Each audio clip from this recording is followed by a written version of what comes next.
Cold isn't just uncomfortable, it's the second deadliest environmental stressor after a lack of oxygen. We're really, really well adapted to heat, but not to cold. And the way we got used to cold was to making the right decisions. Never blame your biology.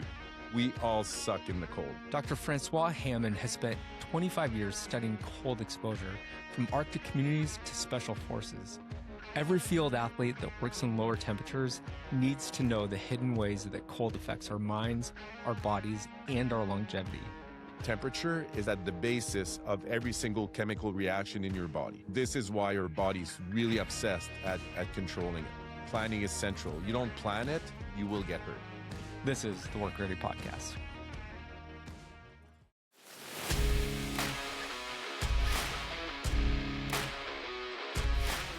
Cold is one of the most common job site exposures and one of the least understood. Dr. François Hammond is a researcher and a professor in human kinetics whose work focuses on how humans respond to cold.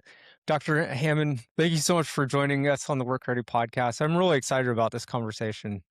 Yeah, I'm super happy to be here, and I think there's a lot to discuss right now, and the timing is pretty good when you look at everything that's happening right now across the U.S. and across Canada.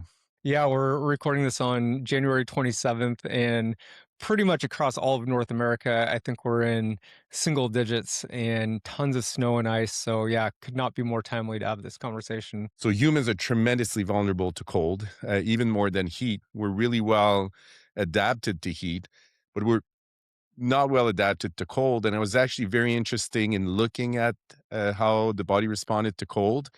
And I was really flabbergasted to see where this took me, because right now the interest towards cold is tremendous. All the changes in climate that we're seeing, where people thought it was going to get warmer, is actually we're getting these fluctuations that are insane in temperature, even going to the lower temperatures. And I kind of realized the importance of the work that I did. And I've been doing it for the last 25 years, studying cold. Did a lot of fundamental work, looking at basic energy metabolism, nutrition. But I also work with soldiers. So I come from a military background. Both parents were military, so I kind of grew up on bases.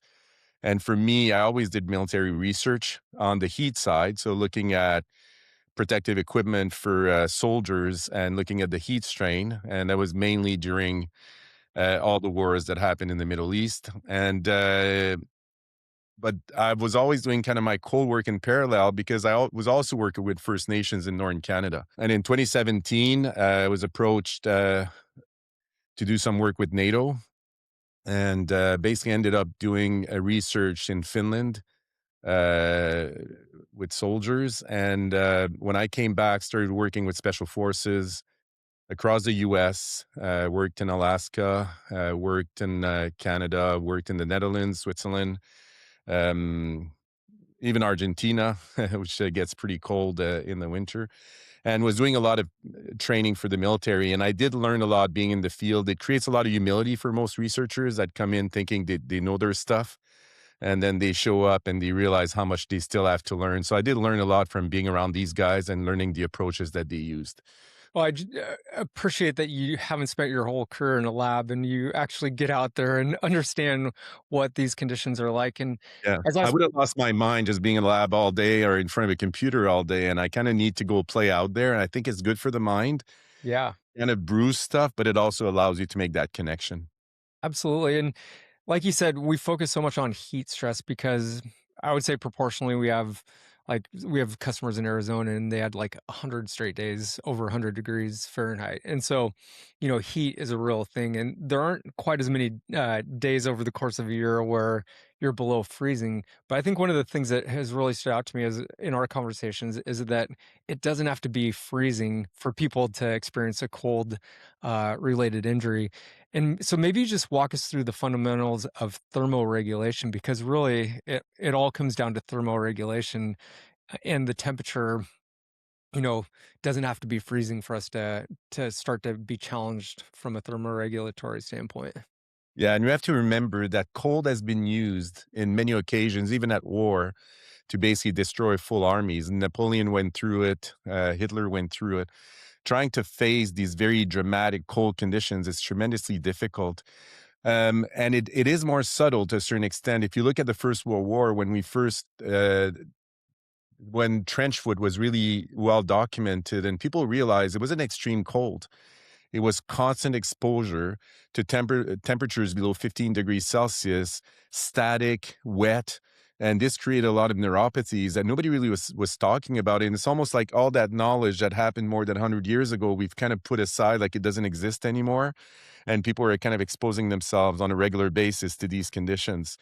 So when it comes to cold, it's still the basic physics of heat transfer. So we basically lose heat through conduction, convection. I'm going to start with conduction, And radiation. yeah, and explain these as you go through them. So Okay. conduction first, yeah. Well, conduction is basically contact with any cold surface. So conduction needs contact. So it could be a tool. So you're holding onto a wrench or a pair of pliers or whatever, that direct contact is going to be based on the gradient of temperature. So the temperature is lower of the object that you're picking up, it will start cooling down your hand. So your hand starts pretty much at 33 degrees Celsius, and anything that would be lower temperature than this will start cooling your hand. So and feet are the obvious one because as you're not moving, you can actually I was pretty impressed. I was looking at some of the data from the Arctic, from Canadian data, and I was looking at boot temperatures. The outside boot temperature was, at the temperature of the environment, but the inside of the boot was actually close to freezing, which is surprising. You would think that boot would be able to protect you somehow, but it is protecting you to a certain extent, but you're losing so much heat through conduction that your boot is actually cooling down. So this is conduction. The other one would be radiation, which is any warm object that will be radiating heat towards you. So a fire is the best example of it. If a fire is going to radiate, you don't have to touch it. Not a good idea. Don't put your hand in the fire. But just through radiation, you will pick up that heat. The sun is our most ultimate example. Okay, no sun out. You feel, especially in cold conditions, you feel the difference immediately. You're gaining heat through radiating heat, radiation, and we know about radiators. We know about all these things that are used for heating houses and heating spaces that we want to warm up. So that's the other one. The other one is evaporation. So evaporation is sweat loss essentially. So I can actually be dripping with sweat. If it's not evaporating, I'm not losing heat. So, and this is based on the difference in humidity with the environment. So, one place that we lose a lot of heat, and we can talk about it in terms of cold exposure, is through the mouth. So, we tend to focus a lot on skin and go, okay, well, yeah, my skin's not exposed. I'm not losing heat by evaporation. I'm always losing a bit of heat through evaporation. And this is why my clothes will become wet inside. It's all that evaporation. But the one we always forget about is actually breathing. Breathing has tremendous impact. It's about 20% of the heat that you lose in a cold environment. So there's a lot of heat being lost. So you basically cool down when the cold air comes in, and when you exhale, you're getting rid of extra heat that can actually cool your body if you're hyperventilating. So it's very important to protect nose and your nose and your mouth. And it's kind of funny because if you look at muskox, so always look at the environment for these experts of dealing with air exchange, and the muskox actually has little spirals or vortexes in their nose to be able to rewarm the air before it comes in, and it kind of tells you how important it is not to be able to protect your nose. So evaporation is a big deal. And the other one that plays, so now I got conduction that's affected by the difference in temperature. Radiation is a difference in temperature. And evaporation is also based on the difference in humidity. But the one that really has a lot of impact, and we're going to describe this in more detail, is convection. Convection is basically maintaining these gradients. So even though I can create my little bubble and think I'm going to be well protected because I got my little bubble, I would tell you in the cold, I'm literally more worried about the wind than I'm worried about the temperature. I can protect against temperature extremely well. I got all the equipment. I can protect against it fairly well. With conduction, I got good minus 100 boots. Celsius, and I can really protect myself from now on. All temperatures will be in Celsius. It's probably going to be easier. If people wonder, I'm going to be working in Celsius. But anyway, but that convection maintains that gradient, which means that when you're exposed to the wind, even though you think you can actually warm up, you're actually cooling down tremendously fast. And the windshield factor is a good example of it. Like a windshield factor tells you about the effect of the wind. The other part that the windshield factor tells you about, again, linked to convection, is the time at which, how much time is going to take you before skin starts freezing.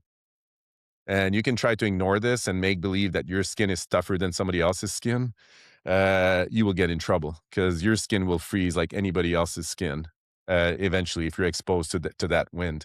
So, one of the things I always say when it comes to wind is you want to be able to protect from it as much as you can to avoid, again, that frostbite and to avoid causing these additional problems. So, these are the four main principles of heat transfer. And all the equipment that we have is going to be based on protecting against this heat transfer. And it's all based on basic physical principles. And so when we're thinking about the term thermoregulation, it's almost like a thermostat in our house. It's our body saying we want to keep our core temperature at a certain temperature. And if it starts to get too hot or too cold, our body's going to make adjustments to try to maintain that internal temperature. Is that a good summary of what thermoregulation is? Yeah, so that's a great summary. So we got something called a thermoneutral zone, which is basically a zone at which our processes are good enough to maintain our core temperature constant.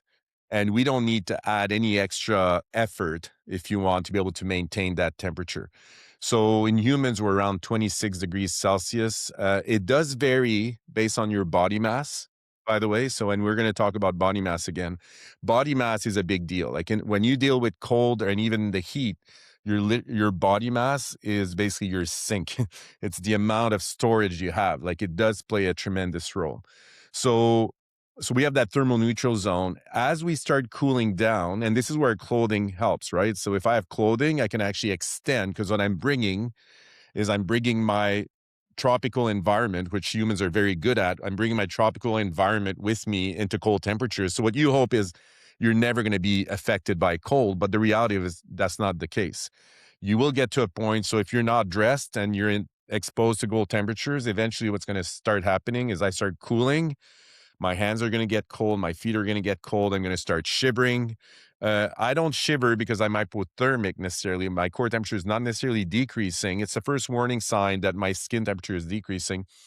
And then eventually I'll become hypothermic and my core temperature will start dropping. On the heat side, one thing that we see, which is a very good sign, is increase in heart rate. My heart rate is going to accelerate. I'm going to start breathing faster because I'm trying to lose that heat. You remember the effect of evaporation, like breathing is a big deal. So as I'm hyperventilating, I'm losing more heat and your body knows, and dogs are the experts at it. Like you see dogs getting rid of that heat. The tongue is almost is hanging out and they're just breathing super fast. Goats also very good. They actually keep their brains cool through breathing. And then you're going to get these responses. And eventually, if I can protect enough, my core temperature is going to start increasing. Right. So this is how your body responds to try to regulate temperature. Why do we regulate temperature? Is because it's at the basis of every single chemical reaction in your body. Your chemical reactions are affected by temperature, affected by the change in pH, and affected by the amount of substrate or the amount of fuel that you have, let's say. But temperature is a big deal and pH is a humongous deal. So this is why our body's really obsessed at controlling it. So I'm a construction worker. I'm driving to a job site. I've got the heat on. It's, you know, 0 degrees Celsius outside, and I don't notice anything because 'cause I'm in the cab of my truck. I've got the layers on, but as soon as I open that door to go outside, now I'm encountering what you just talked about, the conduction, the convection, the evaporation, all these different things that are trying to cool me down when I encounter that environment. So I have to pay attention to, am I sweating when I'm out there working? Are my boots wet? Are my gloves wet? Do I have a barrier between my hand and a metal tool that could cause that loss of heat? So maybe describe some of the challenges that people have to go through and how they can start to make some of those decisions on how to win that battle when it comes to cold exposure. Because there are about 20 different things that people need to be thinking of. Yeah. And it's kind of funny because I'll start. I mean, when you become a cold researcher, you become a cold researcher when you're a kid, right? If you grew up in these cold conditions, and I've had tons of frostbite, I've had all kinds of stuff, and this is how you learn. Okay, this is going to freeze my skin. When I do this, I need to make the right decisions. So I literally have 56 years of experience dealing with cold temperatures when you think about it. And again, I grew up in an environment where we were exposing ourselves, we were skiing, spending a lot of time outside, a lot of time in nature, and we did get super cold. We did shiver. The environments, this type of growing up has changed over the years because I think the kids now are not as exposed as we used to be. The cars are much better. The environment, the equipment is amazing compared to what we had. We had the old skidoo boots, and if there's anybody listening close to my age, you know what I'm talking about. But it was kind of these blue skidoo boots that we would have, and they were fine for a while. They would get wet, and then your feet were just ready for frostbite, and it would get actually pretty nasty.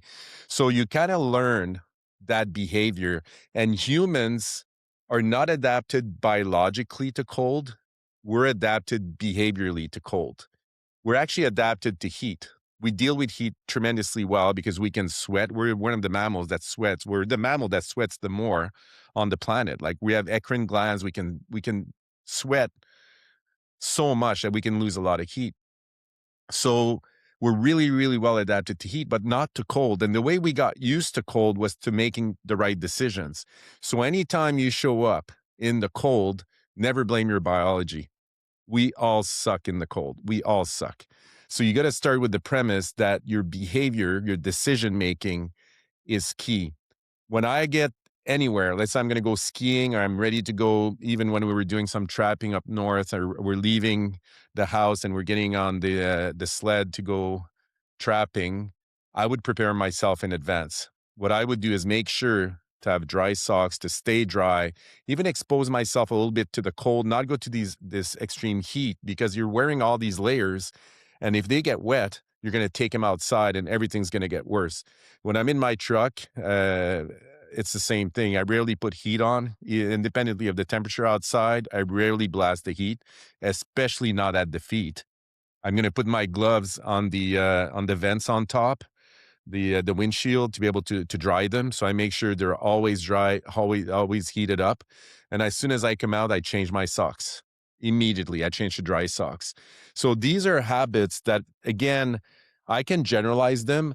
This is the Hammond 101 training for myself. Does it apply to everybody on the planet? No, it applies to me. I kind of learned these tactics as I went through. Did learn a bit from my dad again, but again, my dad made some decisions. Never shoveled with gloves, never, or mitts. You know, always bare hands, so he wouldn't get his hands wet. So you learn that extreme, right? Which is probably not the best decision when you think about the risk of damage. But again, he never had a hat that was fully covering his head because he wanted to be able to make sure he didn't get too wet. So, but making all these decisions again have to be planned. It's something in the cold. Time matters, and you need to plan these things. And I think for me, this is what I've learned about dealing with cold is very different than learning how to deal with heat. When I go down south, I throw a few things in my bag, and I know the worst thing I'm going to get as naked as I can that people can tolerate, and basically expose myself to shade, have water, and I'll do fairly well. In the cold, planning is central. You don't plan it, you will get hurt. In cold environments, why is dampness and like our clothes being wet one of our biggest threats? Well, it basically increases conduction. So what it does is going to increase conduction. Again, when we come back to trench foot and the risk of developing, so we call them non-freezing cold injuries to make it look smarter, but trench foot, it actually works, or trench hands, but they're basically damage to the nerves, right? So we're creating damage to the nerve. So wet and cold is the perfect recipe to create these things. But one thing that cold does, it takes away from the insulative properties of the clothing. So if I take wool is kind of a huge and amazing thing because it's a natural fiber. Uh, People have learned to use it over millenniums to deal with to basically deal with cold. And what's amazing with wool is that even if it's wet, it still retains its properties in terms of an insulator. It's not very comfortable, but a lot of these cotton socks that we have, a lot of the equipment that we have, once it's wet, and it would be the same with wool eventually. Like if it's drenched, eventually it will take out the insulative property of the to be able to help you deal with the conduction effects that you would have at your feet or even at your hands. So this is why you need to stay dry, like wet clothes. So we always say work wet, rest dry. So even if I'm wet and I'm exercising, I'm still producing a lot of heat. I'm going to do fairly well. But as soon as I stop, and this is something I do systematically, I stop, I get dry. So I always have 2 sets of everything. I got my dry stuff and my wet stuff. And, now there's pretty amazing clothing that allows wicking, so we can actually get the sweat away from our body, but we still have to think about that outside layer, right? If it's not allowing for that sweat to leave, well, then it's gonna start accumulating. So, for me, cold is managing wetness more than it is managing temperature. So everyone listening, if they're working in cold environments, they should definitely have a dry bag with them with extra socks, extra gloves, probably an extra undershirt so that they can layer up in case they do get sweaty or wet. Is that Yeah. would you recommend that? It's pretty much, instantaneous. As soon as you change to dry, it's amazing what it does. Like, there's also a comfort level, because as soon as you start getting cold, so, with the heat, we're kind of funny. It gets warm, we're gonna put water on ourselves or whatever if we're able to do it again, and if we're very sensitive about what's going on, we can protect against heat shock fairly well. If we get access to water and shade, we'll do pretty well. With cold, there's kind of that little panic that is created. And we go, "Okay, I'm just gonna suck it up, and I'm just gonna keep going." We kinda create this in our head, right? And it is tremendously dangerous. What the best thing would be to just change to dry stuff. As soon as you get that feeling about, "Okay, my hands are cold now. Okay, I'm gonna switch to my dry gloves. My feet are cold. Okay, I'm gonna change my socks." Right?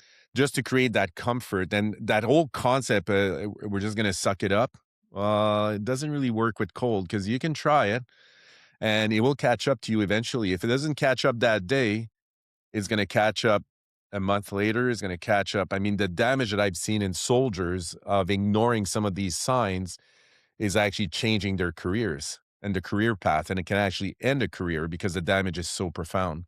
So, yeah, so managing being able to have that dry clothing to me is central.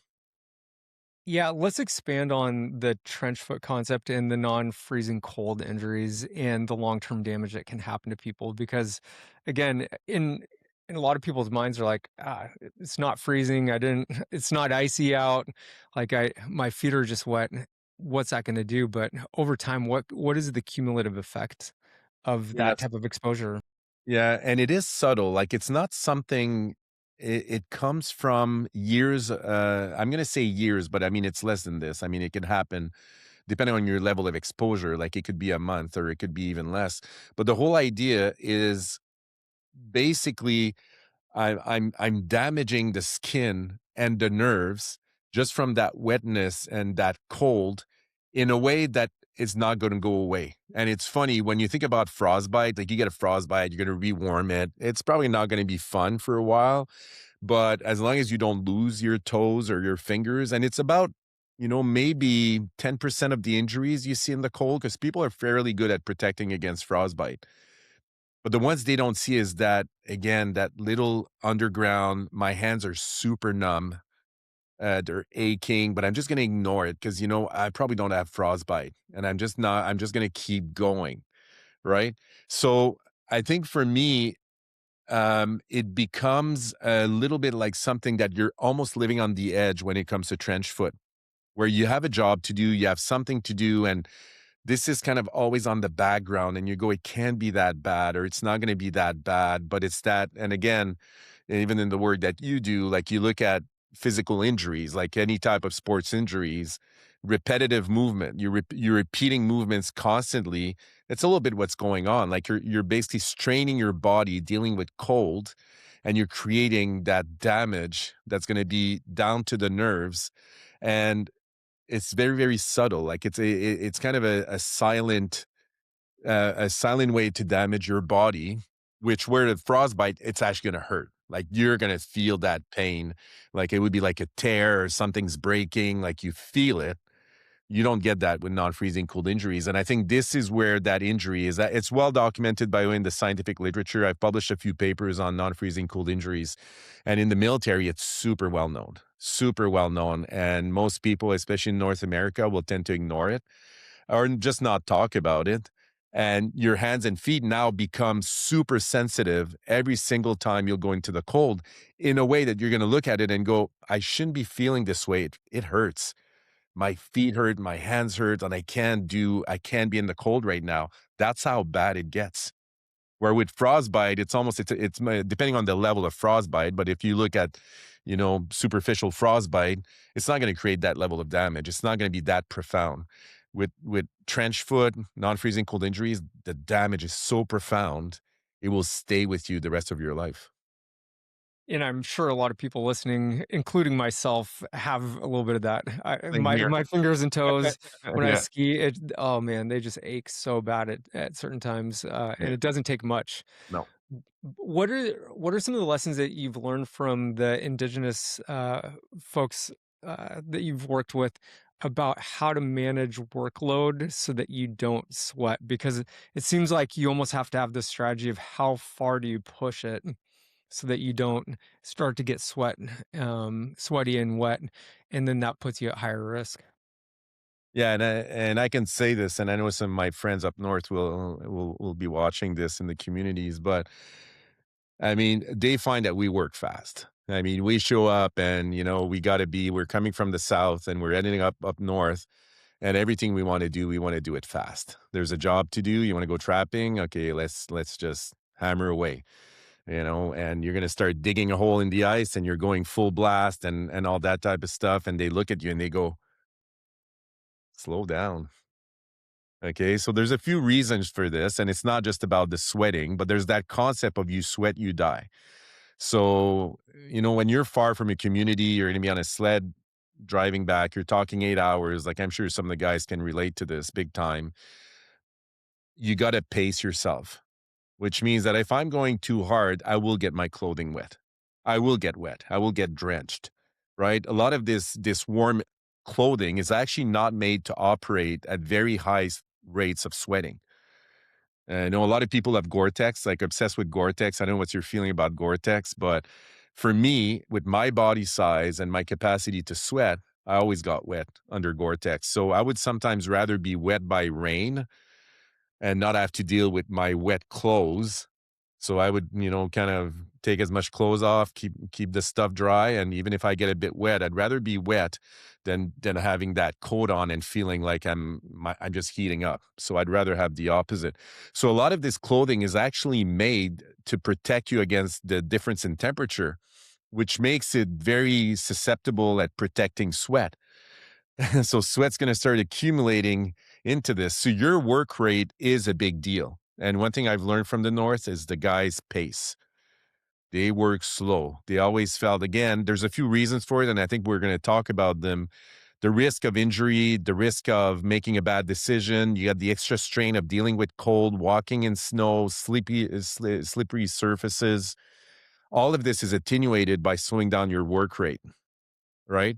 In addition to sweating less, which is again protecting you even more. So you're keeping kind of your clothing. So I would say one thing I've learned is that work rate matters, especially in the cold. So we know in the heat, it's the same thing. We talk about work rate in the heat. We kind of have the impression that in the cold, we got to do the opposite. You're cold, and that's how I was raised, right? You're Yeah. cold, just start moving more. And the more you moved, the more you were sweating, and the colder you got, right? So it's kind of finding that right balance between, okay, this is my work rate. I'm monitoring how my body's responding. And this is tremendously important to be able to monitor and do a body scan. Okay, what's happening at my body? But I think to me, work rate and sweat rate. That's what you need to. What I've learned from the North is exactly this. And what I've learned is to calm down. When I show up in the cold conditions, just like I would do in the heat, slow down. Slow is smooth, smooth is fast, right? Yeah. Like special forces say. That's right. Yeah. Uh, you had mentioned convection, so the wind plays a huge role in terms of how our body's able to thermoregulate as well. what are some of the things that people should watch for of when wind can really start to impact body temperature? So there's a few things with wind, I would say, and snow, which is again would be different with the heat. Is it snowing outside? And when you got snow coming into your face full blast, it matters, right? You're going to get into a whiteout, and Mount Washington is well renowned for this. You get these huge whiteouts, you can't see anything. So watching for wind is a tremendous factor. The other thing with wind is also making sure what parts of my body are exposed to that wind, because wind ultimately will increase the risk of frostbite big time. So, I mean, we can talk about it at the whole body level. Like, of course, I'm going to be cooling down faster, but even just having my cheeks or my nose exposed, just a bit of skin. I mean, I've done an experiment at Simon Fraser University, and my colleague, which I used to call a friend, put me in at minus 60 degrees Celsius. Okay, at minus 60, you got no room to maneuver. Any type of little skin that is showing will be freezing almost immediately. And this is how you learn how vulnerable skin would be to frostbite. Well, the wind's just going to aggravate all of this. So you got to look at this wind chill factor and see, okay, how much time before I get this frostbite to be able to make these decisions, but also making sure that I'm well covered. And, depending if I'm working at heights, if I'm working on the ground, I never like being high when it's windy, even though I used to fly planes. In the wind, you're vulnerable big time. Like when you're dealing, you're working anywhere high, you're extremely vulnerable to that wind because you won't be able to protect quickly if you need to protect from it. You're fully exposed. So your level of exposure is a big deal. Like if the wind is high, but you can protect yourself. So one thing I've done ice fishing is I put my truck in a place that was protecting me from the wind. I would put a tarp up to be able to protect myself.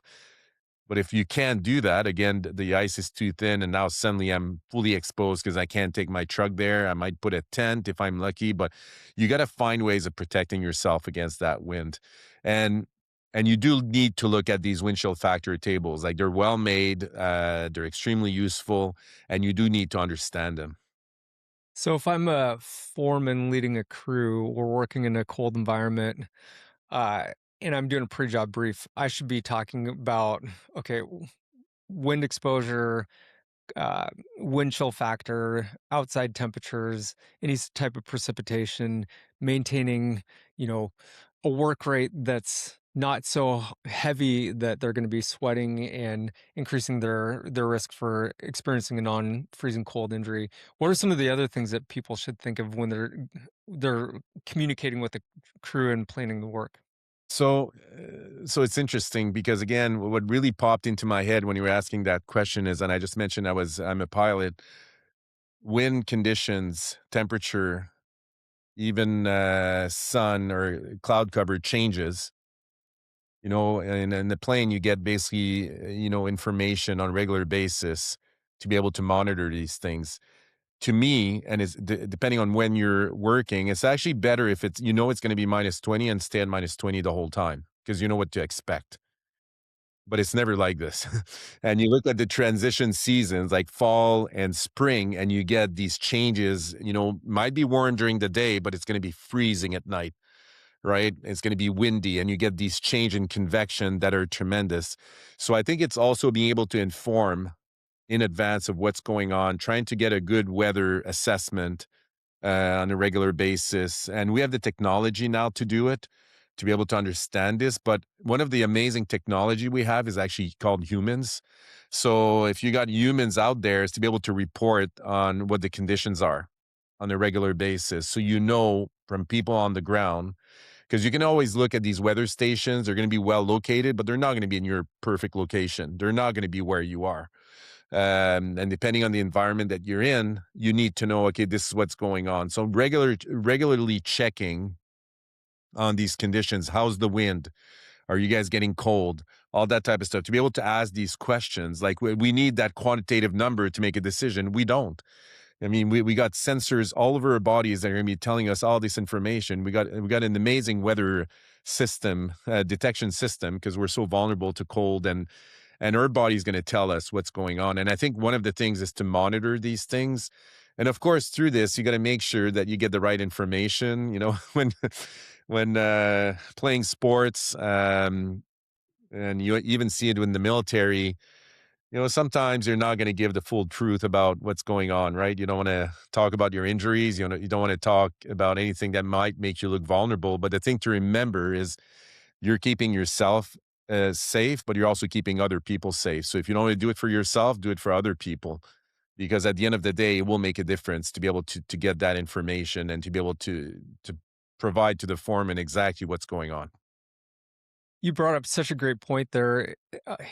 Weather conditions changing is probably one of the greatest risks. And so oftentimes you have the pre-job brief at the start of the day, but you probably need to have multiple check-ins if the environment is constantly changing. And last week, we had a conversation and you shared this awesome chart, and maybe we could spend the next few minutes talking about the different zones, because I think that's a really important framework for people to use to understand the status of each person on their crew, because everyone's going to be different in terms of how they, are handling the cold based on, multiple factors. But what are some guidelines that people can put in place to understand where they fit from a risk perspective so that they can take early action so that it doesn't turn into something worse?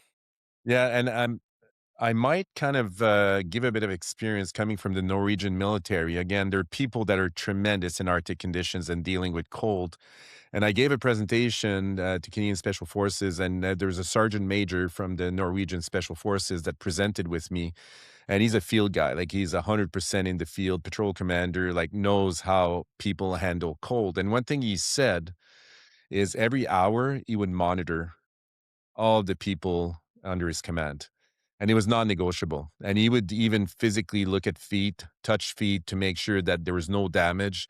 But the reason is if the person's damaged or getting hurt, you will have to deal with it eventually. And in the cold, this is a big deal. Like this is not something that is trivial. So yes, the person can monitor, and we'll talk about that chart because I think it's amazing for people to be able to monitor themselves. But also, I think it's a way of getting the information to the people that are the decision makers and saying, okay, this is where I'm at right now. And it kind of gives an objective way of dealing with this, going through the chart. But it comes down to the idea that it does come down to regular monitoring, and it does come down to be able to understand, even though everybody responds differently, we all go through the same stages, right? So it's to be able to follow these stages, and there's factors affecting it. Did I sleep? Did I eat well? Am I well hydrated? Because it affects my blood flow. Am I well hydrated? Am I overly stressed? All these things will affect that chart and when everything occurs. So again, yeah, we can look at the chart, but this is something to keep in mind. This is a way of informing people about what's going on in terms of cold conditions. Yeah, and we're gonna post this chart and that conversation that we had last week in the show notes, so people will have access to the additional resources. But walk us through the different segments: the green, yellow, red, orange, red. I think that's a really helpful way to just visualize what that risk looks like. Yeah. So what's interesting with that chart, and back in 2017, I was on a NATO panel working on Arctic medicine and physiology, and I met a colleague there called Boris Kingma, professor. He's a researcher with the Netherlands military, and very good modeler. Like he understands how to model the human body and how how different body sizes, body shapes will actually respond to cold, doing amazing stuff. And we started working together very closely. And the whole time we're looking at this going, there's too much variability between people. And that's the thing you need to remember with cold. There's so much variability that you cannot compare yourself to another person. You don't have the same history. You don't have the same biology. You don't have the same body mass. Body mass is your biggest protector. Everybody's obsessed with percent body fat, but it's actually the overall mass that really matters. So everybody is basically their own experiment to a certain extent when it comes to cold. So we're trying to think about this and we go, okay, one way to do it is to go through, instead of looking at it in terms of time, let's look at it in terms of events that occur. So we separate it into the green zone, yellow zone, orange zone, and red zone. And when you look at the green zone, it's a zone where you're not affected by cold. And believe it or not, you could be in Arctic conditions and be toasty and doing great. My skin temperature is not dropping. My hands are doing perfect. I'm fully under control, and I'm whatever temperature is outside of me, everything's in perfect balance. And we do reach that. Like I've been to pretty extreme temperatures, and we're able to reach this, through movement, through making the right decisions. We're able to get to stay within that green zone. The yellow zone is when my hands and feet start cooling down. My hands are cold, my feet are cold. We were raised at a very young age, and I know I went for you, Kevin, but I was raised that way. When your hands and feet were cold, you just had to suck it up. And you didn't tell anybody. You just kept, I'm just gonna ignore it and kept going.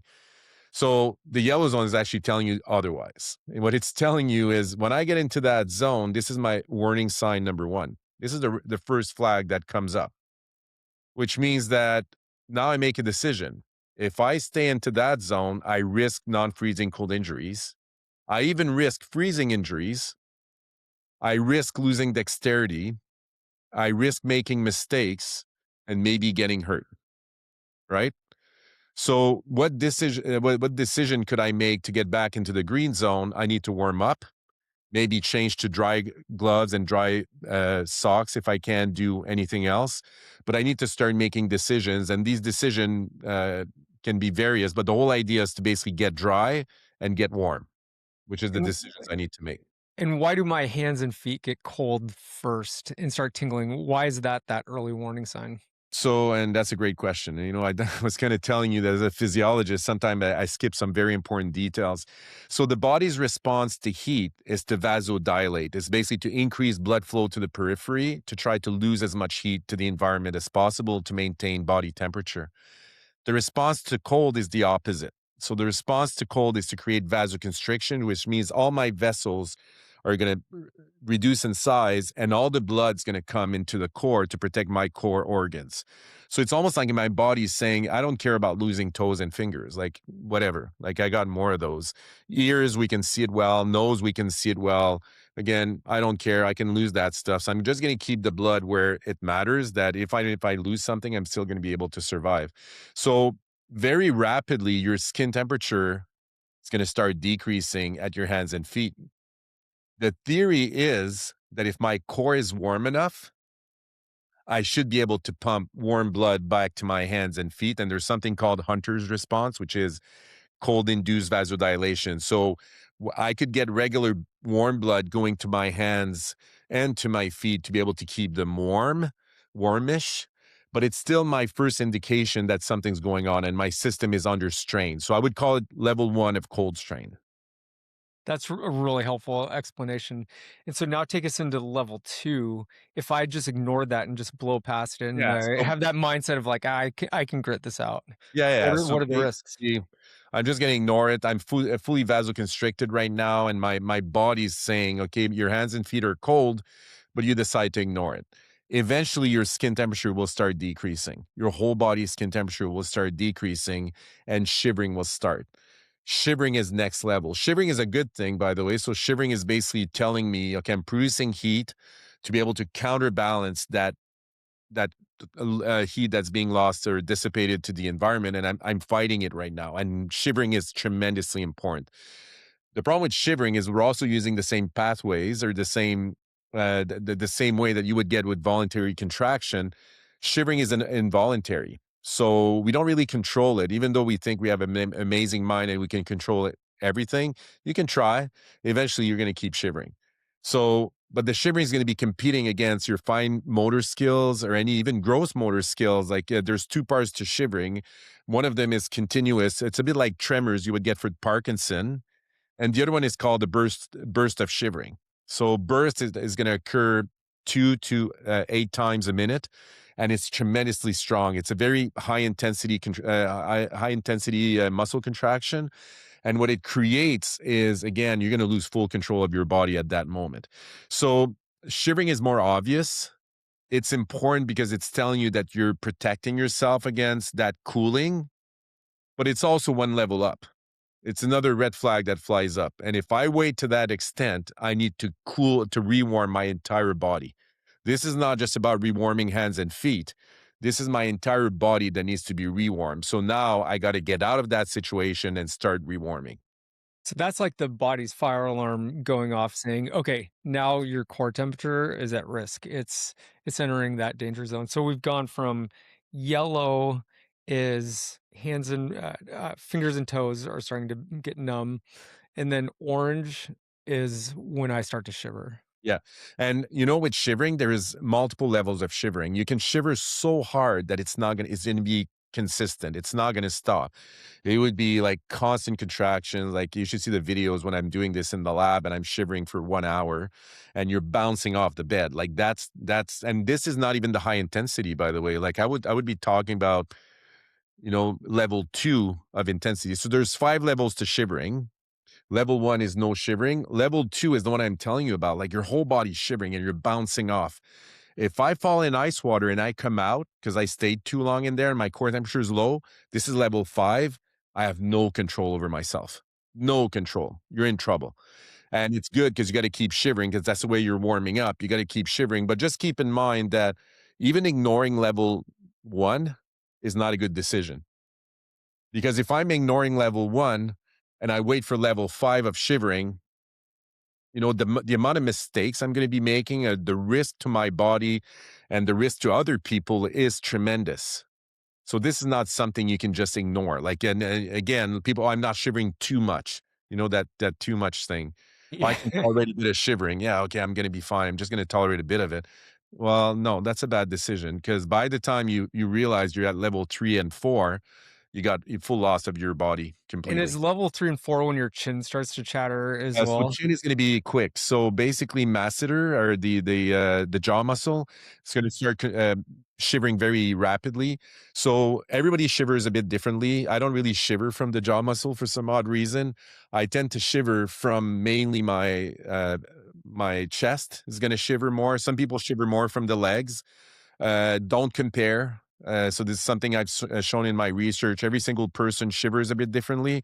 Respect yourself and your responses because not everybody's going to do it the same way. Some people, I don't get this for some odd reason. So I don't get the shivering. The other thing that's important for anybody listening in to conversations is there's going to be tensing up of muscles, which means that the speech will be blurred. So we use similar things with high altitude. I don't know if you're familiar with this. There was a researchers that was doing radio communications on Everest to try to figure out any type of HAPE or HACE, which is basically high altitude sickness, but also the effects of lack of oxygen. And she was listening in to the speech, which was a controlled speech compared to how the person spoke when they were in that hypoxic condition, so reduce oxygen. And there's actually a difference. Well, in cold, we get the same thing. And I know you know exactly what I'm talking about. I mean, when you're Absolutely. especially swimming in cold water, you're swimming in cold water, and then suddenly you come out and you can barely make a sentence, right? Yeah. Yeah, your tongue just feels like it's locked up, like you can't articulate words. Yeah, and it's mainly the jaw muscles are being affected. Like that's what I'm telling you. It's competing with voluntary contractions, which means that I'm competing against voluntary movement of my tongue, of my jaw. So you can even hear it and you can even ask somebody, "Are you okay? Are you feeling okay?" Because your speech is blurred. So this is also one indication. So this is when you get to level orange, which is to me, we should never get to that stage. We should never get to that stage. And I know people will say, "Oh, I'm gonna stick to level yellow."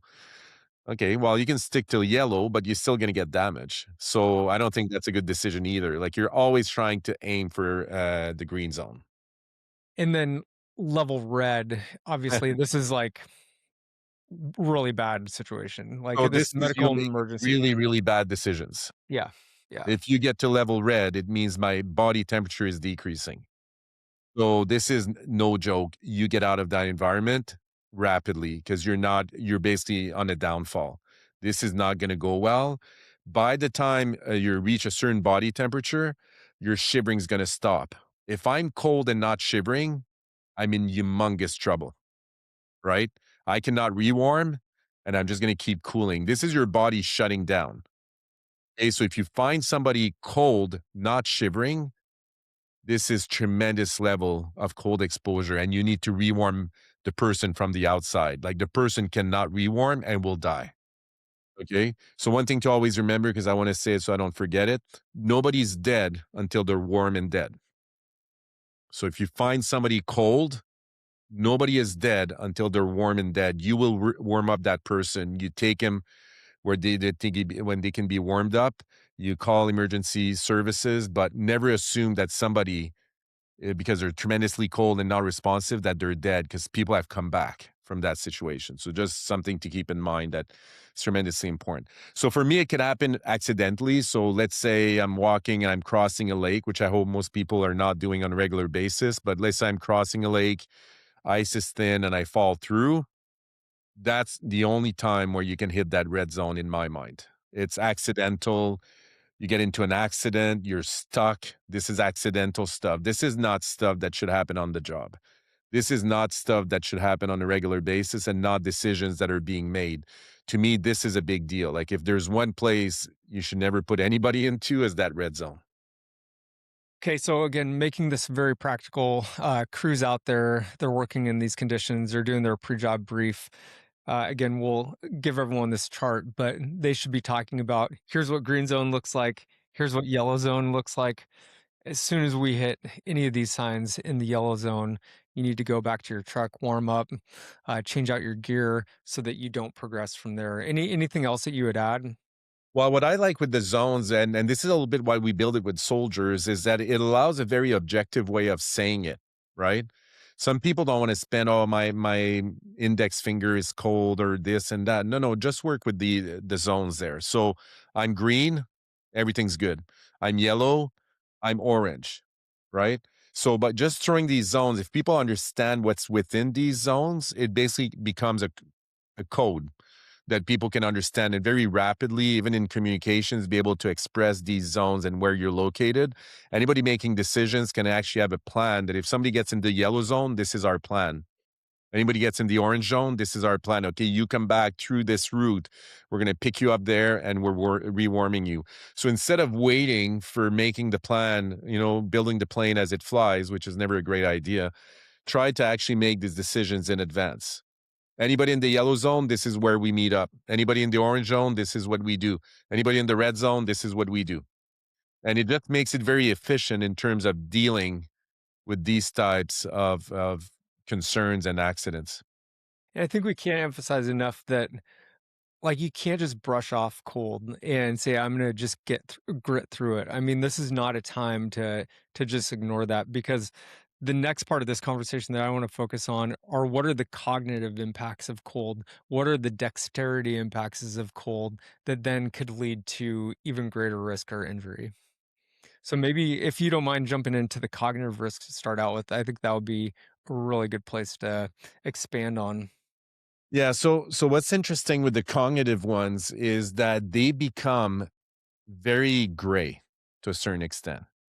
Right? Cognition is a zone where, when do I realize I'm making the bad decisions, or when do I realize that I'm not doing the right thing? So to me, cognition, especially when it comes to monitoring it, is a team effort, right? It's a team effort. Like, if you realize, if you see somebody, you say something. Like, if you realize a person's not really making the right decision, you kind of say something. So this is under normal conditions. To me, this is a big deal. In the cold, you just multiply that effect, right? I end up with more stress. There's more things I need to worry about. I need to worry about slipping. I need to worry about walking through the snow, getting to where I want to get. Worry about, even holding on to cold objects, knowing that I'm going to be cooling down my hands. You got all these things that are in addition, which, your brain is already full of having to do the job, that if it wouldn't be cold, it would still be challenging. Now you're adding cold on top of it. And cold is a multiplier. Like, it's a huge multiplier because, again, you need to worry about wind. You need to worry about conditions changing. You need to worry about all this stuff. You need to worry about where other people are as you're going through this. So it's hard to look at specifically what is the effect of the cold temperature on your cognition, because the other part that we have, and depending on who it is, and it's okay to express it, you can be scared of heat and overheating and heat damage, just like the same way you can be scared of cold. Cold is terrifying. Cold is not something that should be ignored. Animals don't ignore it. And animals have tremendous self-awareness, and they will not make certain decisions not to expose themselves to the cold. One thing I've learned, again working up north, they will not go out if they think there's going to be an issue. They will not go out. Again, with crews working, this is your job, but just keep in mind that most people that have a choice that understand cold will not put themselves at risk like this. So you are putting yourself at risk, and you are pushing the limits when you get into these cold conditions, and your body knows it. So even that effect alone, without even looking at the effects of as I'm cooling down, as my hands are cold, my feet are cold, my capacity to make decision is being affected, just compound everything around it, and you realize how difficult it is to operate in cold conditions. Would you say that we know that like pain can impact somebody's decision making and it can cloud judgment. People make riskier decisions when they're in pain. I mean, the discomfort of being cold and the elements, pounding your face, you got, snow blowing in your face. I mean, are those also distractions that would cloud somebody's judgment and their ability to make a safe decision? Yeah, big time. And I'm just going to throw something that's not scientifically based, but I'm just going to throw it at you guys because I know a lot of people will associate with this. When you have cold feet, I can deal with cold hands fairly well. Like I know I can put them in places that are warmish and I can warm them up, right? There's a few things I can do to deal with cold hands. When my feet are cold and numb and I'm feeling them get number and number, that's pretty awful feeling, It's right? all you can think about. And all you think about is actually your feet, and your Yeah. whole body's concentrating on my numb feet, and the feet are almost like becoming hard, and you're looking at it going, "Okay, am I getting frostbite?" And constantly you're getting all these signals, and, dealing with cold, by the way, I'm gonna situate something that can help people identify where they are. We have, a nauseous receptors, which is basically detecting cold temperatures. They work at about 15 degrees Celsius, which is about 60 Fahrenheit, so they're gonna work down to 15. But the ones that kick in afterwards, because we got 2 sets, are nauseous receptors, and as you know, nauseous receptors are used throughout the body to tell you that it friggin' hurts. Mhm. So they're basically pain detectors, and these ones kick in the cold, which is you don't get that in the heat, but you do get in on the cold side, and when these ones kick in, it will be pain, and you will feel that pain, and the colder it gets, the more you're gonna feel that pain. You can learn to ignore pain because 'cause we've all done it, you ignore pain, you make believe it doesn't exist, but the reason is your body's telling you this, and again, that self-awareness piece where we have a choice with the mind-body connection, I can decide to ignore it and just cut it off at the neck level and just ignore my body. I can try to do that, and as you say, maybe some people are able to do it, but most people, the only thing you're gonna be thinking about, is the pain at their feet. Feet are amazing for this. They're one of the best sensors we have. They will tell you a lot of stuff, and, that's the only thing going into your head. So any decisions you need to make will pass through your feet, which is gonna be it can be a pretty bad decision. Yeah, that's a great point. And that concept, the nociceptors, which are the pain sensitive receptors that we have, there's this whole theory called disafferentation, which basically means that the input that's coming in and going up to your brain is what interprets the pain, and then it sends out a response. So, like if you touch a hot stove or something like that, uh, the messages go up to your brain sends messages to your muscles, you pull your arm away to avoid that.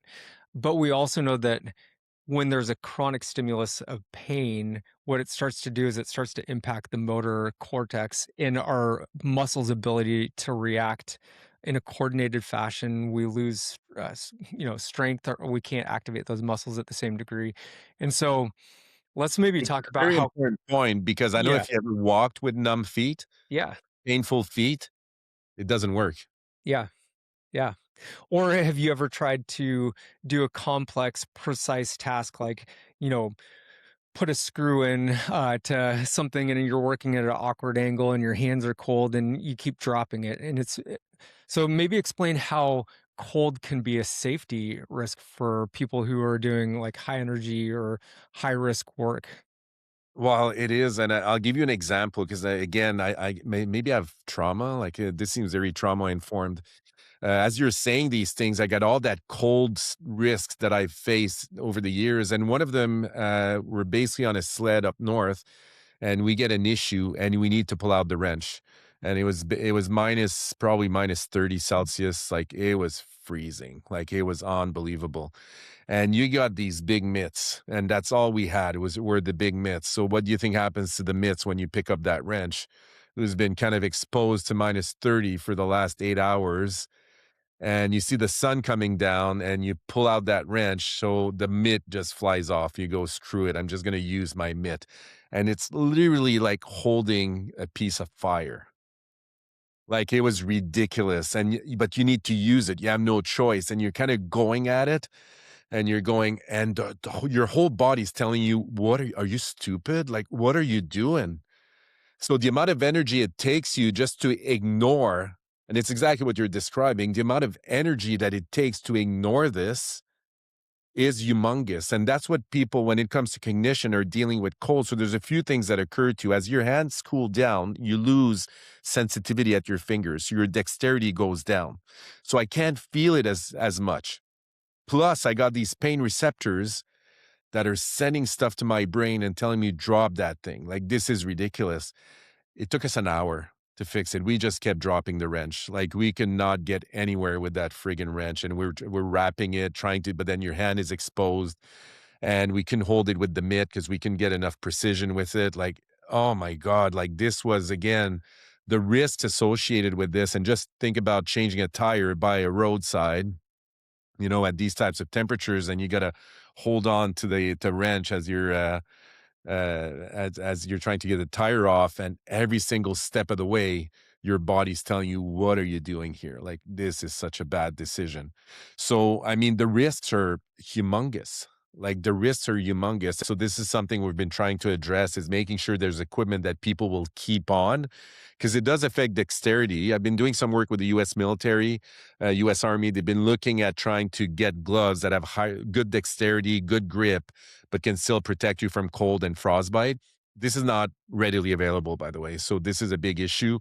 A lot of them are bunching up, not very comfortable.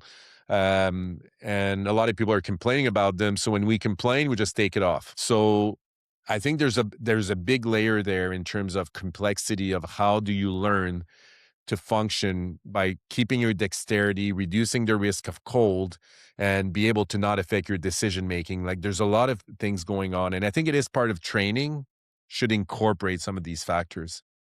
Absolutely. And even just thinking about PPE, I think that this says a lot about why we should treat people like industrial athletes, because industrial athletes, they use equipment that professional athletes are going to use to be able to perform in those demanding conditions. I think that those are some of the cool opportunities in construction and utility work of how do we take what we're doing with professional athletes, bring those same concepts because they are performance, people.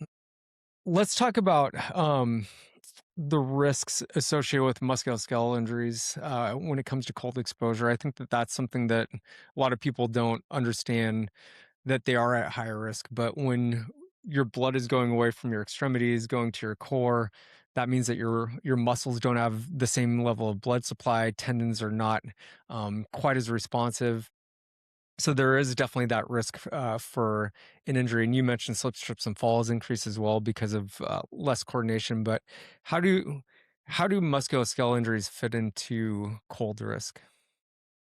Yeah, so I mean, the obvious one is slipping. I mean, the obvious one is basically,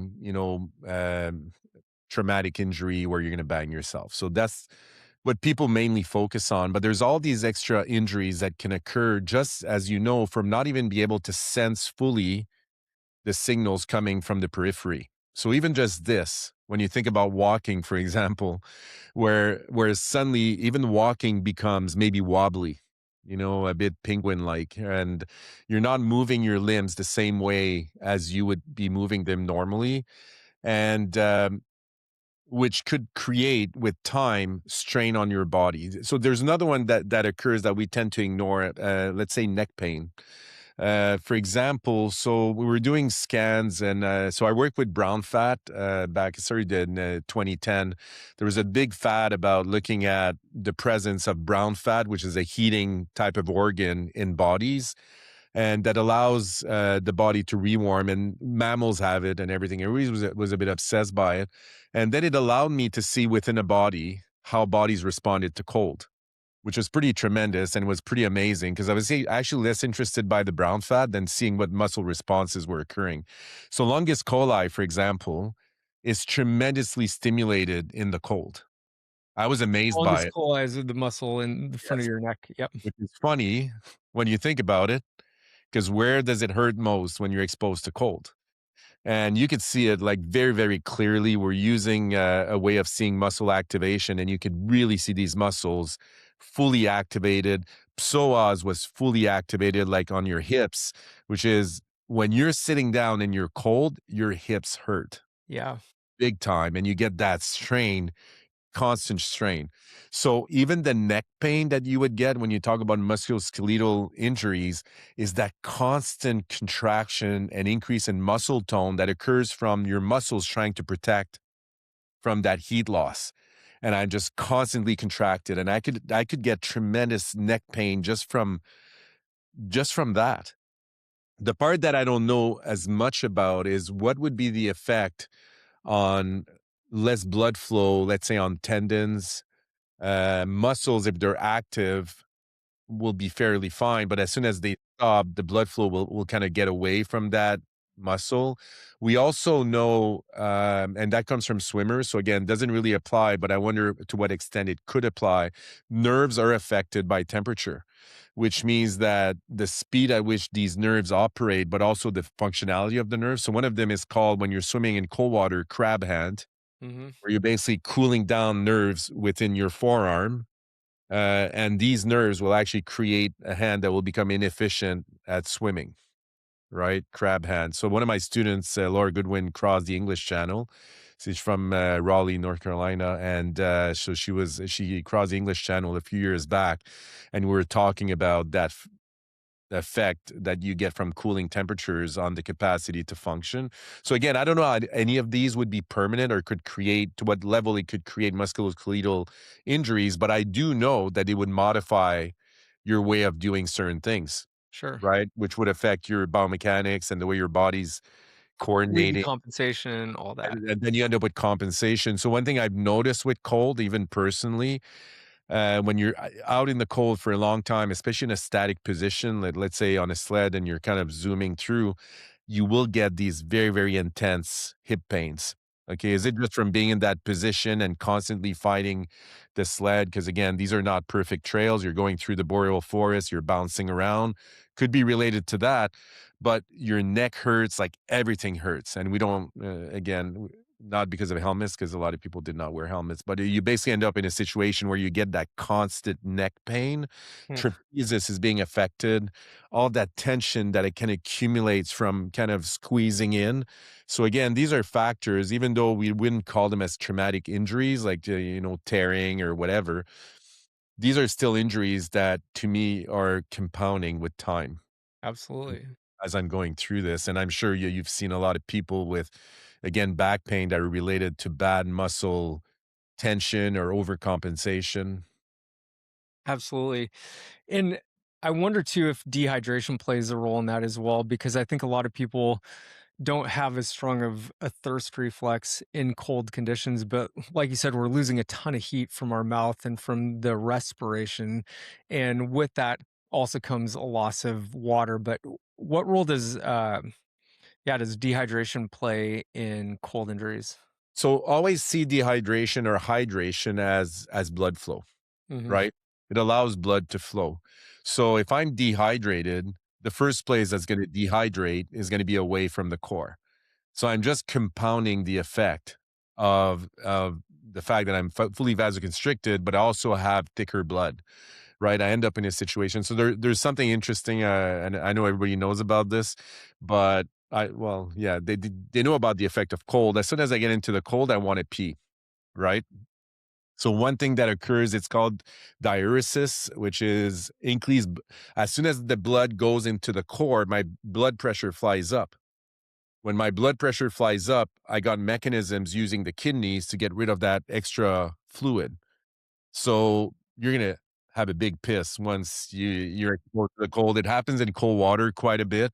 It's more obvious in cold water, but even as you're exposed to cold and you get that vasoconstriction, you will get rid of some of the water. So you can lose like quite a bit of water just even through urine, and then you're sweating. So you're not going to get this in the heat because you're vasodilated, so you don't get that loss of water, but you will get it in the cold. So again, not only am I losing through the means that you're expressing, like with the breathing into cold air, and I'm just going to add something to this because again, cold air is multiple levels more difficult in terms of water loss, but essentially you're going to pee more water. So what I wanted to say, and we all know this, colder air is drier. Warmer air is more humid. Hmm. And remember with evaporation, evaporation works with the delta in relative pressure, relative humidity, which means the colder the air, the more water I'm losing, Hmm. right? Because my evaporation rate is actually, I can lose quite a bit and you can see it as you're breathing, you can see that water vapor.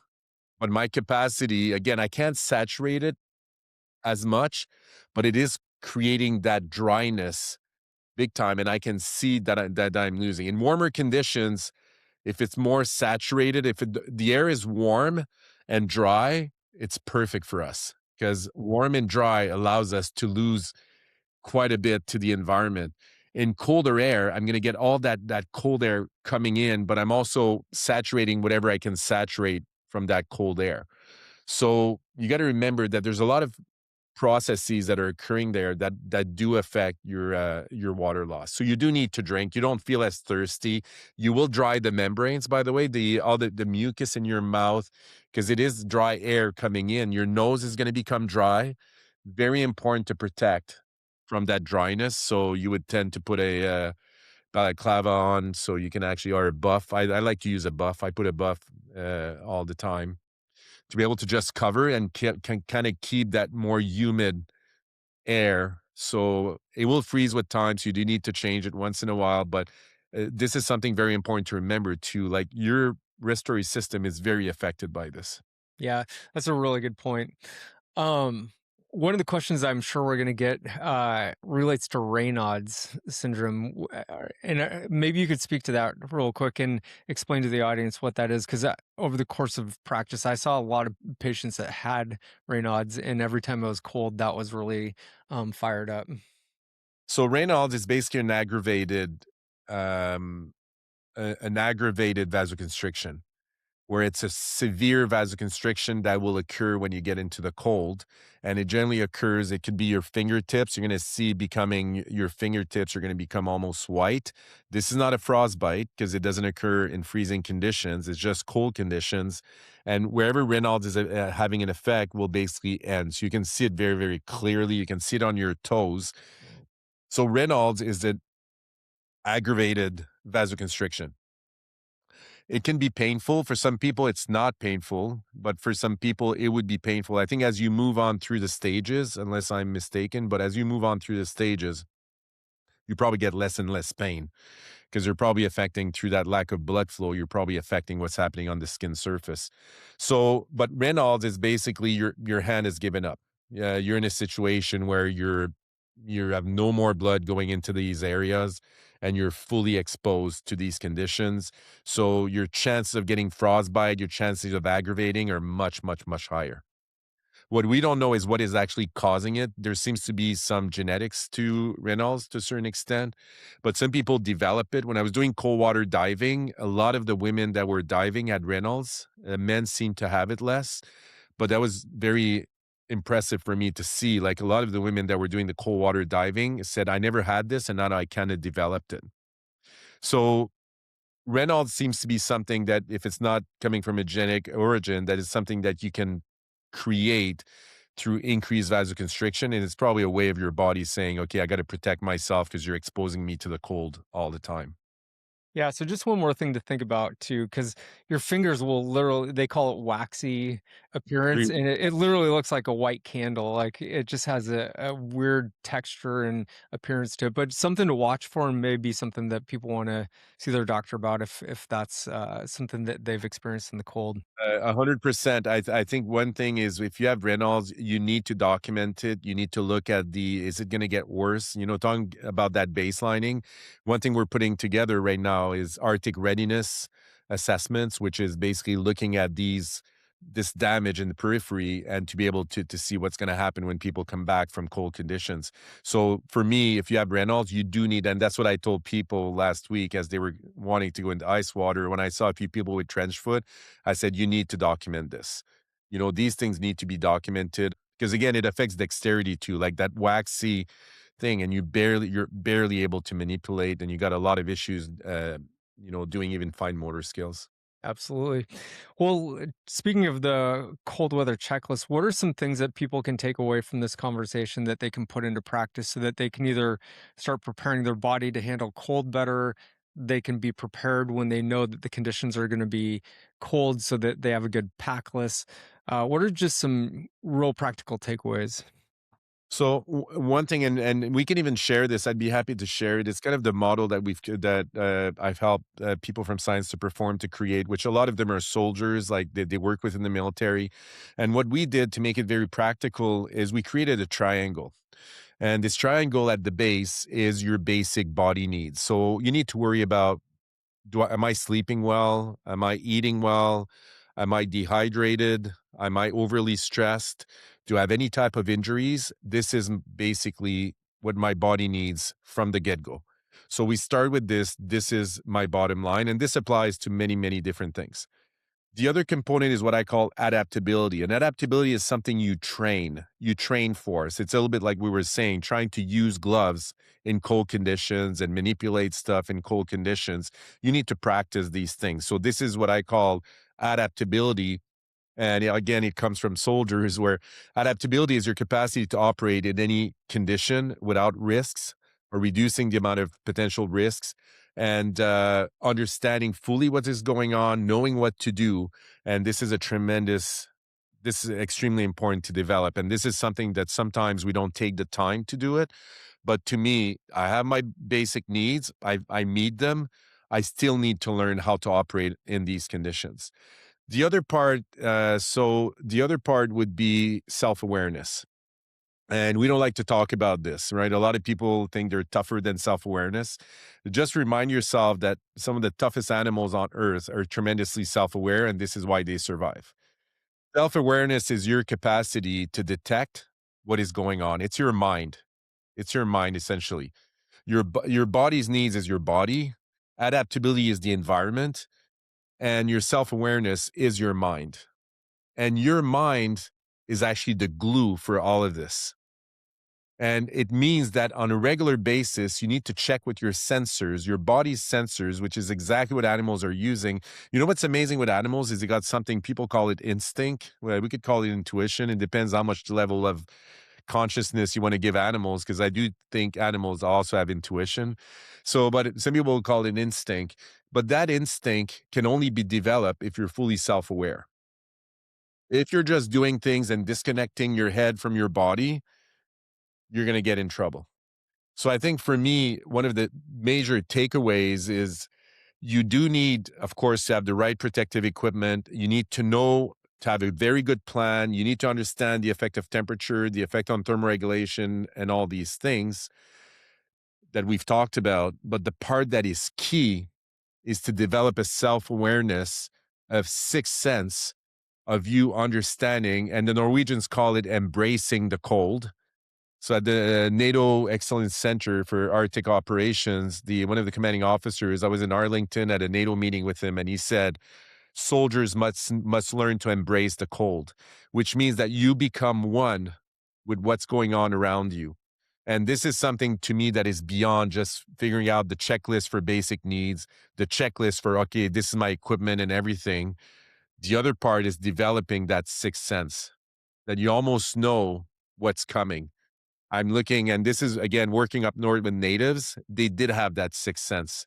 Some days we were hunting, and then the next day we're not going, and you go, Why am I not going?" They go, "No, it's not a good day today," and you have no idea why, and then it starts snowing, and you go, "Holy crap, we would have been caught up in that zone with and we wouldn't be able to see, we would have frozen probably." So, the guys were able to make decisions, which I don't know how they made it, I don't need to know. The only thing is that it kept us safe. So, I think that part, which is the mind, is not something we should underplay, and it's something we should thrive towards and not just thrive through going through a checklist and saying, "Okay, I got all of this done," which is super important about my basic body needs and looking at my training, but I want to develop these skills. And I think as a leader, you want to develop these skills for people that are coming through and teach them how to develop these skills. Failing to plan is planning to fail, right? And 100%. I mean, if you do not have a plan when you're approaching cold weather, it can get bad quick.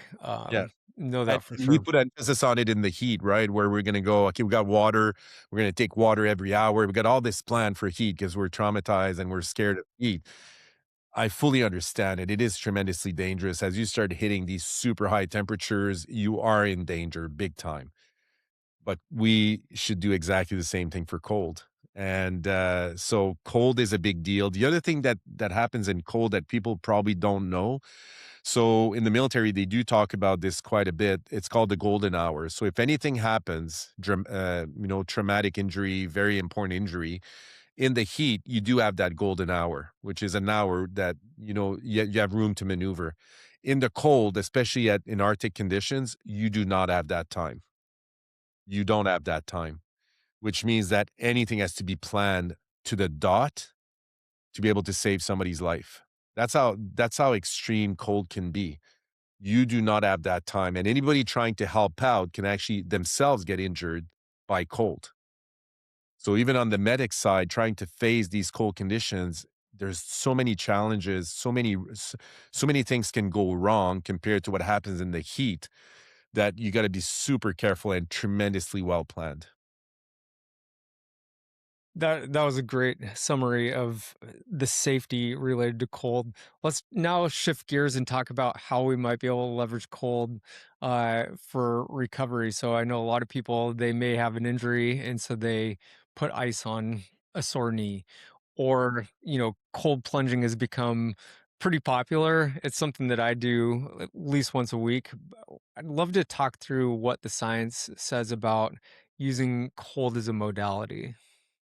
So, and again, you can correct me because I think your knowledge in this is even greater than mine. When it comes to injury, um, inflammation is actually protective. Like inflammation is not a bad thing. We don't like it because it kind of reduces range of motion, and we do put on when the traumatic injury occurs, you do put ice on it to try to reduce some of the pain, but also kind of get that inflammation and swelling away. A lot of the approaches chronically is to go towards heat and increase blood flow, right? So for Absolutely. me, yeah, so for me, that whole concept of putting ice and leaving ice and all this stuff does work to a certain extent to deal with what we're talking about in the first few minutes of that injury. But chronically, you do want to promote blood flow to that region to be able to allow tissues to repair. So that's one factor. So now people say if it works for local, it must work for the whole body. So why just put my elbow in when I could throw my whole body into the ice water and it's going to fix it all? So research says that it's not convincing at all that it's improving the inflammation response at the whole body level. So there seems to be, I've seen TNF alpha changes, like there seems to be some improvements in anti inflammatory markers, but again, what is the actual effect of this? Very hard to say. Like, I don't know if it really makes that much of a difference. And most of the work that I've seen was not in ice water, it was actually in warmer temperatures. So again, we got to be careful. When we talk about ice water, it's the most extreme, but there's all this range of water temperature below 31 degrees Celsius, which is 80 Fahrenheit, I think. Below 31 degrees Celsius, we're thermoneutral at 31, which means anything below this is cold. There's that whole range. Again, we don't have data for that whole range, and we don't know what that whole range does to inflammation. We're obsessed with ice water. But in ice water, it's not convincing at all. So, so we're not sure about the inflammation response. The immune response was the other one that people brought up. So the immune response, you got to be careful about the immune response because it does respond to stress also. Ice water is a tremendous stress. So again, people have looked at changes in white blood cells and say white blood cells change, so it must be good for you. Well, no, generally you respond to infections, when so the best way would be to infect somebody, which ethically is not the best way to do research. So we don't really have a good feel for the effects on the immune system. And again, why do we need to talk about ice water when we could talk about water that is more comfortable, which is still cold and still having an effect, but not to the extreme of creating a tremendous stress. So, on the biological side, for the positive, we do get a release of endorphins. We get a release of dopamine, which is, again, very good pain reduction, feel good hormones, activation through catecholamines. So, catecholamines are going to increase my arousal, and it's kind of taking a shot of caffeine, and I'm feeling awesome about it. So, that is clear that it's occurring with cold water. Psychologically, this is, I think, where the benefits lie in my mind, which is uh, when I go into cold water, it kind of makes me feel good. And I've always asked people this, and it was funny. I was giving a workshop to special forces in Switzerland, and I said, "What's the most important thing about cold?" Because they're doing it for after exercise, and I thought they were all going to say recovery, muscle recovery, right? And they go, "Because it feels good." And I go, "Man, perfect answer." At the end of the day, do I need to know what it does? On the recovery side, by the way, the literature seems to be convincing that it reduces blood flow and it's actually not promoting proper recovery of muscles. So there's nothing proving that it actually improves the recovery of muscles. People have been using it and saying it, but again, it's not based on anything that is supported right now. So these are the effects. Some of the other effects, again, I don't know if you ice dip or cold dip with other people, like you go with buddies or friends. Yeah. So there's kind of that social aspect of it, being in a nice climate. So the green blue effect is tremendously important. Like it makes me feel good, sense of belonging, sense of community. For me, this is all positive. On the risk side, is again, we forget about the risk of if I do this every single day, I will develop non-freezing cold injuries. And I've seen it multiple times in people. A lot of these Wim Hof instructors that think that they can defy nature, Mother Nature will kick your ass. Yeah. So at the end of the day, you end up in a situation where you will develop non-freezing cold injuries systematically from these repeated exposures.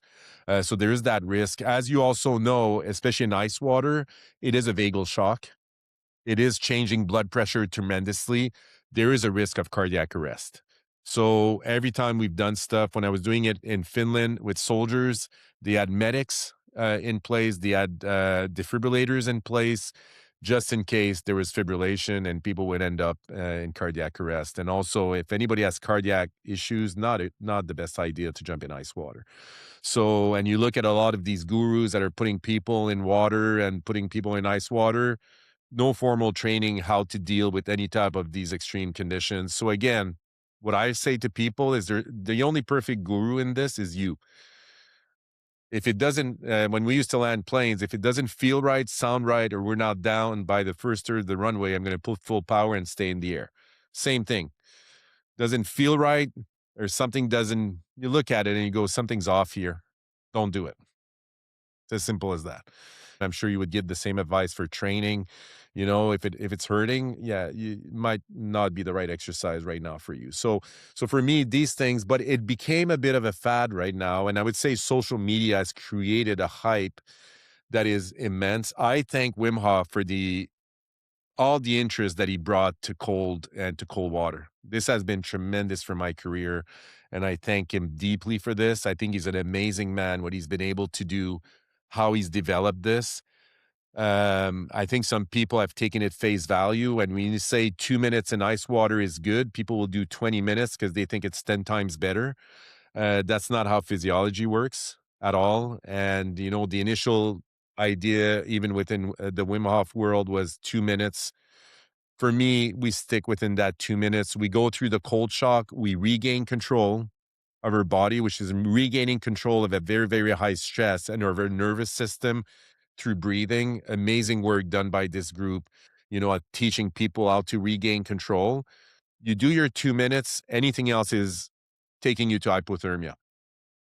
And there's no real benefits. Once you come out of the water, you got always have to remember that there will be an after drop. As your blood flow will, as your uh, vessels will vasodilate, cold blood will rush in, right? And I'm going to get that after drop. So always stay with people, never let them kind of go back and do whatever. Stay with them, have strategies to rewarm. Always work in a buddy system, tremendously important. So you don't do these things alone. But I think there's just like we're thinking about safety with workers, that whole fad has creating a safety has created a safety risk that is tremendous from lack of understanding and from people that have become experts in cold with no formal training. Yeah, no, that's those are all tremendous recommendations. My personal experience has been, again, not quite sure how it benefits me on a day-to-day basis, but psychologically, I Amazing. go with my wife. We try to do 1 time a week. We live close to the Puget Sound, so the water temperature is about 48 degrees Fahrenheit. And we generally shoot for like 4 to 6 minutes. We do breathing exercises while we're doing it, and then every time we finish, we're like, never regret doing it. We just always feel better. And so I think, you're out in nature, you're looking out, and I I find a tremendous benefit from that perspective. But from A a humongous physiological standpoint, it's hard for me to know what those benefits are, but it's definitely become part of my weekly practice. Yeah, and I mean, I practice yoga, I practice meditation, I've done a lot of these practices. For me, it becomes a bit of a tool. Cold is a tool for training, and it resets my nervous system. So it kind of creates that high stress. I regain control, and it's almost like I feel way better afterwards. But even if I don't measure it, let's say I don't, because we don't need, like Einstein used to say, not everything that can be measured should be measured. What difference does it make? What you just described to me is the essence of everything. Like the essence is you feel better. Do I believe in it? Yes. Do I think it could actually benefit some of the workers that work in cold weather? Tremendously.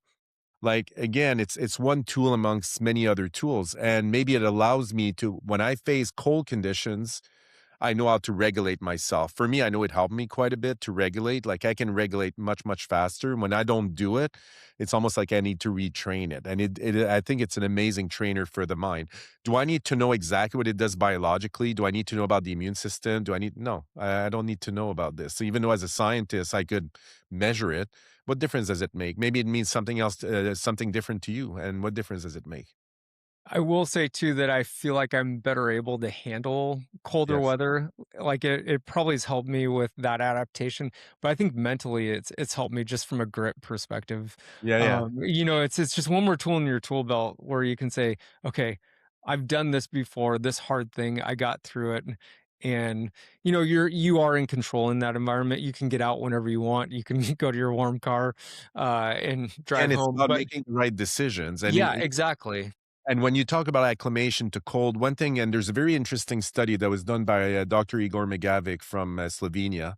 And what he showed is heat acclimation increases blood flow to the periphery and is actually a better way of acclimatizing to cold than exposing yourself chronically to cold and creating that damage. So, sauna, for example, or sauna, like they call it in Finland, sauna is a better way of doing cold acclimation because it increases blood flow than chronically exposing yourself to cold conditions and having cold hands and cold feet all the time. For me, it's finding that balance, right? Why do we need, and linear thinking is not how we become healthy. Bodies are not made to be linear. Like I do one thing and ice water is going to fix everything. Like grow my hair. Like I do it once a week. I've been trying. It doesn't work. But at the end of the day, it's not that one thing that will create that change. It's not that one thing. It is the balance of all these things together, right? At the end of the day, it needs to feel good. And I don't know if you would say it's the same for exercise, but if I'm not working towards performance and I'm trying to perform and win a medal, why would I do something that really is hurting my body? Like, why would I Totally. make that decision? Absolutely. First of all, if you could leave our audience with one final thought or maybe a mindset shift that they could have about cold exposure, what would that be?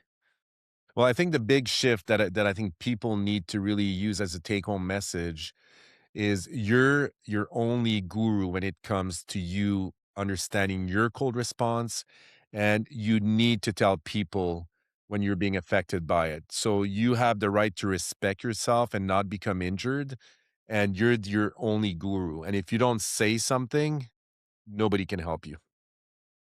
Man, there were so many key takeaways here. People, I think, are going to be able to walk away with so much practical advice that they can apply to their day to day. So, thank you for bringing clarity to a topic that for so many people working outdoors, they just don't even know where to start, what to believe, what to listen to. And your ability to translate these complex scientific principles into something that's very practical was really helpful.